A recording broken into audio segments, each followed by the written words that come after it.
जय श्री कृष्णा प्रिय दर्शकों, भाई और बहनों, अष्टो चर्चा में आपका स्वागत है। मेरा आपको सादर नमस्कार। इस वीडियो में हम चर्चा करेंगे वृश्चिक लग्न के जातकों का सितंबर माह कैसा गुजरेगा। एक संक्षिप्त पर चर्चा करेंगे।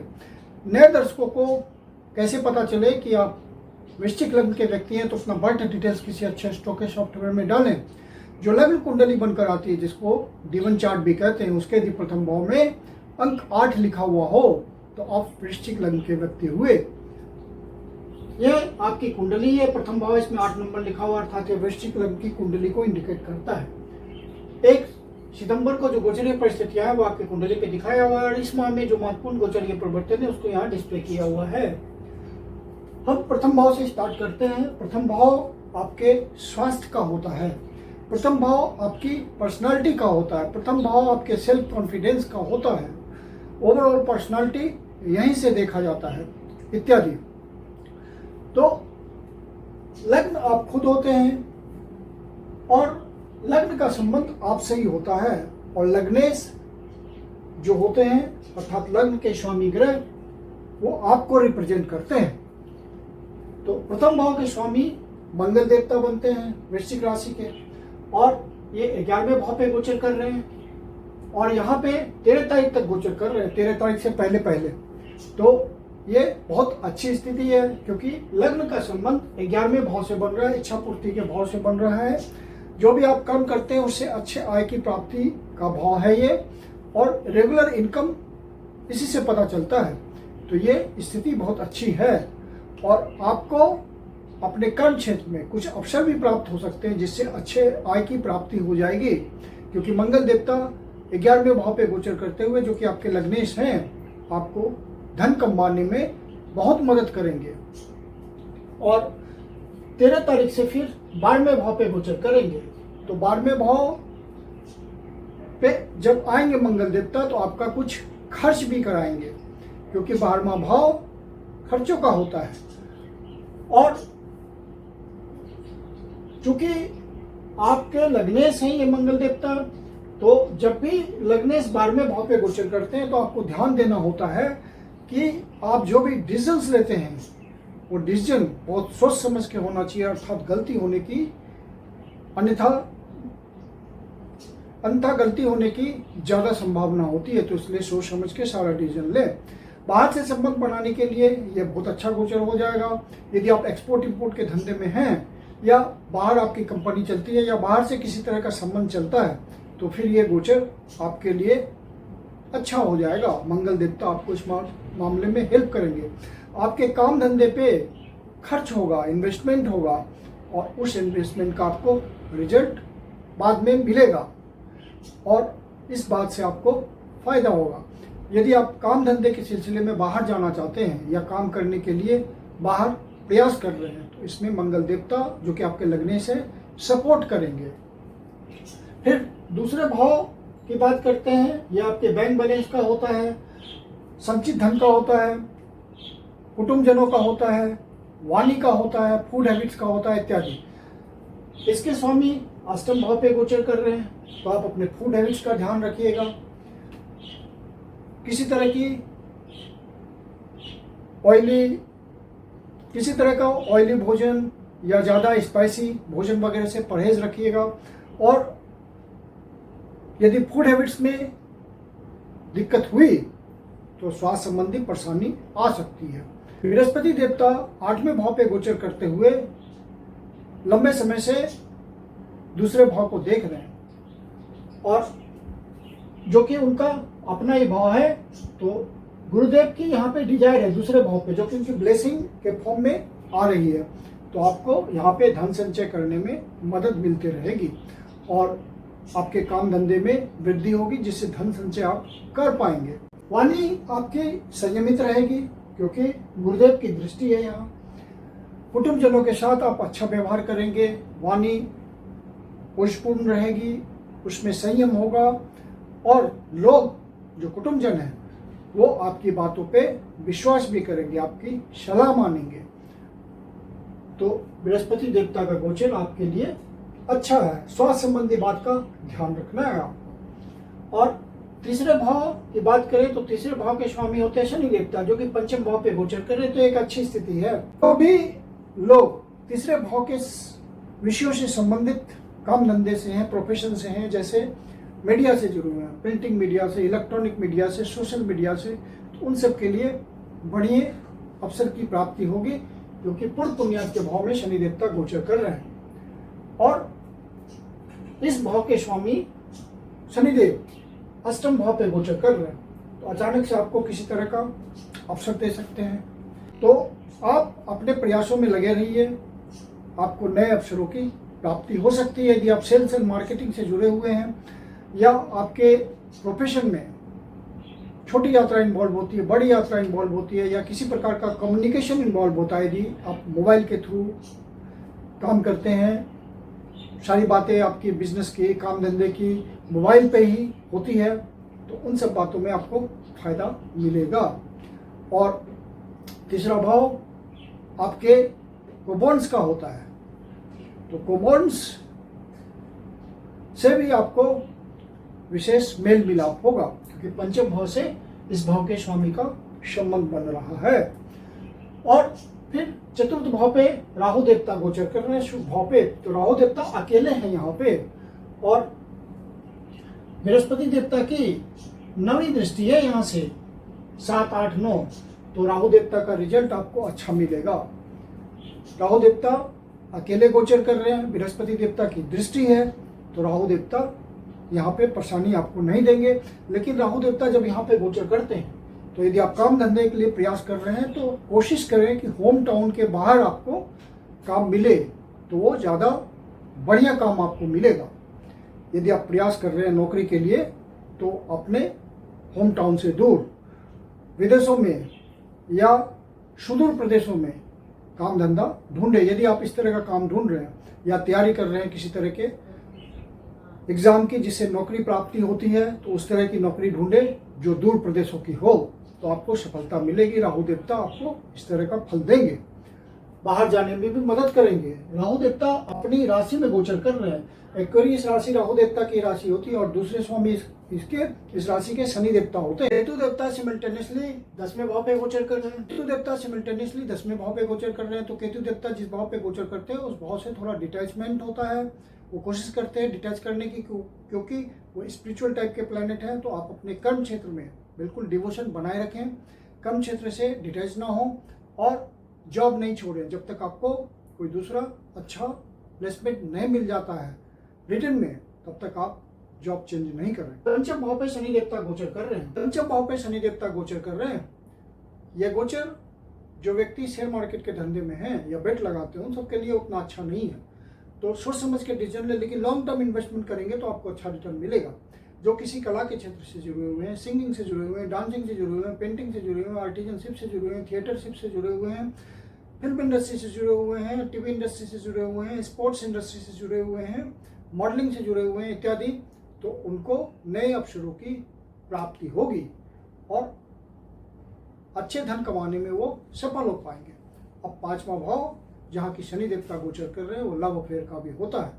तो यहाँ पे लव पार्टनर से रिलेशंस का आपको ध्यान रखना पड़ेगा। विचारों में तालमेल होना चाहिए, ट्रांसपेरेंसी होना चाहिए, किसी भी तरह का छिपी हुई बात नहीं होनी चाहिए, अन्यथा प्रॉब्लम आएगी। नए रिलेशन बनाते हैं आप, तो वहाँ पे सोच समझ के बहुत ही धैर्य से रिलेशन बनाना है। क्योंकि 6ठे भाव के स्वामी हैं मंगल देवता। मंगल देवता 11वें भाव पे गोचर कर रहे हैं, तो 6ठे भाव से संबंधित विषयों से जो प्रोफेशन से जुड़े हुए हैं उनके लिए बढ़िया है। 6ठे भाव के स्वामी मंगल देवता 11वें भाव पे गोचर कर रहे हैं, तो 6ठे भाव के विषयों से जो जुड़े हुए हैं उनके लिए गोचर अच्छा है। कोई डॉक्टर हैं, कोई हीलर हैं, आध्यात्मिक हीलर हैं, या पुलिस सेवा में हैं, वाद विवाद से जुड़े हुए हैं, या लॉयर हैं, जज हैं, उन सब के लिए अच्छा टाइम है। मंगल देवता 11वें भाव पे जब तक गोचर कर रहे हैं, तो ये फेवरेबल स्थिति है। उनको नए अवसरों की प्राप्ति होगी, जिससे अच्छे धन की प्राप्ति होगी, क्योंकि मंगल देवता 11वें भाव पे आपकी इच्छा पूर्ति के भाव पे गोचर कर रहे हैं, रेगुलर इनकम के भाव पे गोचर कर रहे हैं। और मंगल देवता जब यहाँ से निकल करके 12वें भाव पे जाएंगे, तो फिर इन सब विषयों से संबंधित जो प्रोफेशन है, उन प्रोफेशन पे कुछ खर्च भी कराएंगे। बेटरमेंट के लिए कुछ खर्च करा सकते हैं मंगल देवता। और यह भाव कोर्ट केसेस का भी होता है। तो यदि मंगल देवता जब यहाँ आ जाएंगे तो आपको ध्यान रखना है, कोर्ट केसेस वगैरह में ज़्यादा खर्चा करवा देंगे, जैसे वकील को ज़्यादा फीस देनी पड़ी, इस तरह की बात हो सकती है, क्योंकि खर्चे के भाव में जाएंगे इस भाव के स्वामी। और यह भाव स्वास्थ्य का भी होता है, और इस भाव के स्वामी चूंकि 12वें भाव पे गोचर कर रहे हैं, व्यय के भाव में गोचर कर रहे हैं, तो स्वास्थ्य की कमी दे सकते हैं। तो जो सीनियर सिटीजन है या स्वास्थ्य की पीड़ा से जो पीड़ित हैं, उन सब व्यक्तियों के लिए स्वास्थ्य का ध्यान रखना पड़ेगा इन दिनों। मेडिकेशन, योगा, एक्सरसाइज, इन सब बातों के थ्रू अपने आप को फिट रखें। और 7वां भाव आपके लाइफ पार्टनर का होता है, और इस भाव के स्वामी शुक्र देवता 9वें भाव पे गोचर कर रहे हैं, तो एक अच्छी स्थिति है। पत्नी के भाग्य का आपको सहयोग मिलेगा। पत्नी के भाग्य से आप कुछ धन अर्जित कर सकते हैं, कुछ सौभाग्य अर्जित कर सकते हैं अपने लिए। और लाइफ पार्टनर के साथ कोई यात्रा भी हो सकती है, धार्मिक यात्रा या लंबी दूरी की यात्रा या विदेश की यात्रा, ऐसी संभावना बनती है। फिर यह बिजनेस का भी भाव होता है, तो बिजनेस में भाग्य का आपको साथ मिलेगा। या बाहर आप कोई ब्रांच वगैरह खोलना चाहते हैं, देश के भीतर ही, सुदूर प्रदेश में या विदेशों में, तो वहाँ पे आपको सफलता मिलेगी, भाग्य का साथ मिलेगा। कोई लंबी दूरी की यात्रा हो सकती है धन कमाने के लिए, या कोई धार्मिक प्रयोजन हो सकता है। तो ये सब बातें बिजनेस के सिलसिले में हो सकती है। और यदि आप अपना बिजनेस किसी पार्टनर के साथ चलाते हैं, पार्टनरशिप में बिजनेस है, तो वहाँ भी भाग्य का सहयोग मिलेगा आपको। कोई पार्टनर के साथ कुछ नया सोच सकते हैं, कोई नया इनिशिएशन कर सकते हैं, कोई नया ब्रांच खोल सकते हैं, कोई नया आप स्टार्टअप कर सकते हैं, इस तरह की बातें संभावित है। फिर यह भाव पब्लिक स्फीयर का होता है, तो यदि आपका काम धंधा ऐसा है कि आप पब्लिक के बीच में रह करके अपना काम धंधा करते हैं, तो वहाँ भी आपको पब्लिक का सहयोग मिलेगा, कुछ नए अवसरों की प्राप्ति होगी, जिससे आपका स्टेटस में वृद्धि होगी, धन में वृद्धि होगी, समाज में सम्मान बढ़ेगा। फिर इस भाव के स्वामी शुक्र देवता 15 तारीख से पहले 9वें भाव पे गोचर कर रहे हैं, जो कि एक अच्छी स्थिति है। फिर कर्म भाव पे जाएंगे, उसके बाद 15 तारीख को सिंह राशि में प्रवेश करेंगे, यह भी बहुत अच्छी स्थिति है। मतलब 7वें भाव का बहुत ही अच्छा रिजल्ट आ रहा है इस महीने। शुक्र देवता जब यहाँ पे आएंगे तो कर्म में स्थिति आपकी मजबूत होगी, और उस मजबूती से आपके सोशल स्टेटस में वृद्धि होगी। यदि आप सरकारी अधिकारी हैं तो आपको अपनी पोजीशन सुदृढ़ करने में मदद मिलेगी, और इस काम में सूर्य देवता भी आपको मदद कर रहे हैं, अपनी राशि में गोचर कर रहे हैं, कर्म क्षेत्र पे गोचर कर रहे हैं। यहाँ पे सूर्य देवता को डायरेक्शनल स्ट्रेंथ मिलता है, तो यहाँ पे बहुत ही मजबूत स्थिति में है सूर्य देवता। और बुध देवता साथ में गोचर कर रहे हैं, तो बुध आदित्य योग बन रहा है यहाँ पे। तो बुध आदित्य योग का मतलब सीधा सीधा ये होता है कि बुध देवता आपको विजडम दे रहे हैं, और सूर्य देवता सेल्फ कॉन्फिडेंस दे रहे हैं। तो जो आप डिसीजन लेंगे उसमें सेल्फ कॉन्फिडेंस होगा, और डिसीजन दूरदर्शिता वाला होगा, क्योंकि बुध देव समय और अवसर के अनुसार सही डिसीजन लेने की कैपेसिटी देते हैं। तो आपका डिसीजन सक्सेसफुल रहेगा, कर्म क्षेत्र में आप सक्सेस पाएंगे। फिर बुध देवता यहाँ से निकल करके 15 तारीख को कन्या राशि में प्रवेश करेंगे, और सूर्य देवता पीछे से 17 तारीख को यहाँ आएंगे, तो फिर से 11वें भाव पे बुध आदित्य योग बनेगा, तो फिर से अच्छी स्थिति है। मतलब जो भी तेज मूवमेंट वाले ग्रह हैं वो सारे अच्छी स्थिति में हैं, सारे आपको रिजल्ट देने के लिए तत्पर हैं। तो कुल मिला के अच्छा रिजल्ट आपको मिलना है। बुध देवता यहाँ गोचर करते हुए आपको 11वें भाव का रिजल्ट दे रहे हैं, 8वें भाव का रिजल्ट दे रहे हैं। तो जो भी 8वें भाव से संबंधित विषयों से जुड़े हुए प्रोफेशन में हैं, जैसे हेवी इंडस्ट्री चलाते हैं, कोई फैक्ट्री चलाते हैं, मैन्युफैक्चर करते हैं, प्रोडक्शन करते हैं, और प्रोडक्शन मार्केट में उनका जाता है, तो वहाँ पे अच्छे आउटपुट निकलेंगे, धन के मामले में भी और मटेरियल के मामले में भी। फिर यह भाव लेगेसी का भी होता है, तो चूंकि छठे भाव के स्वामी हैं बुध देवता, तो आपको कोई लेगेसी का मामला अटका होगा तो वो आपको मिल सकता है। यदि कोई ग्रेच्युटी पेंशन वगैरह अटका हुआ होगा तो रिलीज हो सकती है। आप इंश्योरेंस सेक्टर में हैं, बैंकिंग में हैं, दूसरे को लोन प्रोवाइड करते हैं अर्थात दूसरे के धन का मैनेजमेंट करते हैं, तो वहाँ पे आपको अच्छी सफलता मिलेगी। गवर्नमेंट ऑफिस से आपको कमीशन की प्राप्ति होगी तो वहाँ पे आपको अच्छी सफलता मिलेगी। यदि आप रिसर्च एंड डेवलपमेंट से जुड़े हुए हैं, स्पाई एजेंसी से जुड़े हुए हैं, सीक्रेट सर्विस में हैं या डिफेंस में हैं या किसी ऐसे ओहदे पे हैं जहाँ पे आपका एक्शन छुपा हुआ है, सीक्रेट रूप से आप काम करते हैं, तो वहाँ पे आपको विशेष रूप से सफलता मिल सकती है और जो डिसीजन लेंगे वो ज़बरदस्त रूप से कामयाब होगा। यदि आप ऐसे धंधे में हैं, बिजनेस में हैं जहाँ समय और अवसर के अनुसार आप अपने वस्तुओं को महंगा करके बेचते हैं और अच्छी प्रॉफिट कमाते हैं, तो यहाँ पे आप सफल हो जाएंगे अच्छी प्रॉफिट कमाने में। बुध देवता जब 11वें भाव पे यहाँ आएंगे तो 8वें भाव का संबंध सीधा सीधा 11वें भाव से बनेगा। अचानक से आपको कोई लाभ की प्राप्ति हो सकती है अपने क्षेत्र में और सिग्निफिकेंट आप पैसा कमा सकते हैं, धन अच्छा आपके पास आ सकता है। तो इस तरह का रिजल्ट है। और सूर्य देवता भी जब यहाँ आएंगे तो कर्म से लाभ की स्थिति बनाएंगे तो आपको कोई ट्रांसफर पोस्टिंग का भी मामला मिल सकता है जिससे आपका स्टेटस बढ़ जाए कर्म क्षेत्र में, कोई आपको सिग्निफिकेंट प्रमोशन मिल जाए, कोई सिग्निफिकेंट इंसेंटिव मिल जाए, कोई ओवरटाइम मिल जाए जिससे आप अच्छे धन की प्राप्ति कर लें। इस तरह का बात बहुत ही पॉसिबल है क्योंकि यह फेवरेबल गोचर है आपके लिए। तो इस महीने का गोचर आपके लिए बहुत ही अच्छा है। चंद्र देवता जब 6, 8वें और 12वें भाव पे गोचर करते हैं तो उस समय ध्यान रखना होता है। चंद्र देवता मेष राशि में गोचर कर रहे हैं 10, 11 और 12 तारीख को। तो इन दिनों अनावश्यक किसी से वाद विवाद में न उलझें और अपने स्वास्थ्य का ध्यान रखें। विशेष करके यदि आप सीनियर सिटीजन है तो meditation, medication, yoga, exercise in सब बातों के थ्रू अपने आप को फिट रखें। कोर्ट कचहरी के मामले से बचें। इन दिनों कोई डेट्स वेस्ट ना लें। और 8वें भाव पे जब चंद्र देवता गोचर करेंगे मिथुन राशि में 14, 15 और 16 तारीख को, इन दिनों आपको कोई निगेटिव न्यूज मिल सकता है क्योंकि अष्टम भाव पे चंद्र देवता का गोचर होगा। तो ऐसी स्थिति महसूस हो तो मन परेशान हो तो शिव जी के मंदिर में जाकर शिवलिंग का दूध से जल से अभिषेक करें, ओम नमः शिवाय का जाप करें, शिव जी आपकी पीड़ा हर लेंगे, या विष्णु सहस्त्रनाम का पाठ करें। और 12वें भाव पे जब चंद्र देवता गोचर करेंगे तुला राशि में 24, 25 और 26 तारीख को, तो इन दिनों आपका खर्चा बढ़ा हुआ हो सकता है।